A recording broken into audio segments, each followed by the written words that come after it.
पोह्यामध्ये कधी तुम्ही बेसन टाकून बघितलं आहे का? तर ही रेसिपी तुम्ही हप्त्यातून 4 वेळा नक्की मुलांना करून द्याल. इतकी सुंदर आणि छान होते. चला पटकन रेसिपीला सुरुवात करू.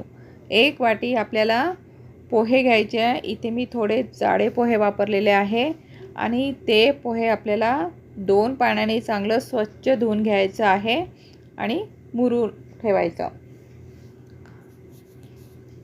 तर त्यामध्ये आपल्याला बेसन घ्यायचं आहे. बेसनामध्ये आपल्याला पाणी टाकायचं आहे आणि ते बेसनाचा घोल आपल्याला पोह्यावर टाकायचा आहे. पोहे आपल्याला 5 मिनिटं रेस्ट करायला ठेवायचे. कांदा, गाजर, हिरवी मिरची आणि कोथिंबीर इथे मी घेतलेला आहे. तुम्ही परत त्याच्यामध्ये बाकीच्या भाज्या घेऊ शकता आणि सर्व भाज्या आपल्याला त्या मिश्रणामध्ये टाकायचं आहे. चवीनुसार थोडंसं मीठ टाकायचं आणि सर्व मिश्रण आपल्याला एकत्र करून घ्यायचं आहे. मिश्रण आपलं पूर्ण एकत्र झालेलं आहे. त्यामध्ये थोडंसं गव्हाचं पीठ घ्यायचं आपल्याला. अर्धी ते पाऊण वाटी गव्हाचं पीठ तुम्ही घेऊ शकता. तिखट, धने पावडर आणि हळद. थोडं तीळ घ्यायची आपल्याला.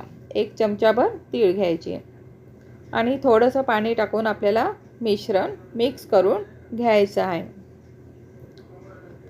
बघा अशा पद्धतीचं आपल्याला हा मिश्रण करून घ्यायचं आहे. खूप पातळ नको किंवा खूप घट्टही नको. आपल्याला थोडंसं सैलसर असं आपल्याला मिश्रण करून घ्यायचं आहे. आता इथे आपलं छान मिश्रण झालेलं आहे.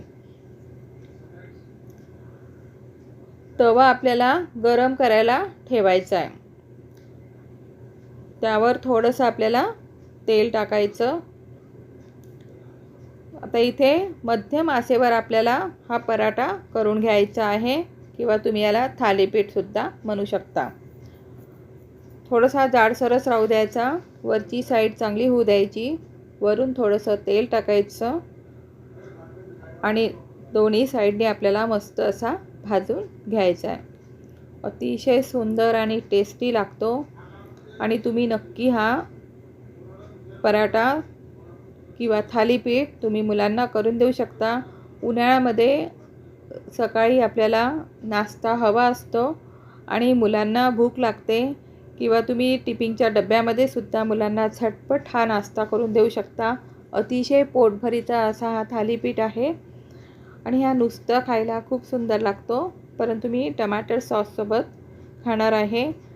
आणि आजची रेसिपी तुम्हाला आवडली असेल तर तुम्ही लाईक करा, शेअर करा आणि अशा रेसिपीज जर तुम्हाला बघायच्या असेल तर अनिता गृहिणी किचनला सर्च करा आणि सबस्क्राईब करा. मस्त खा, आनंदी राहा.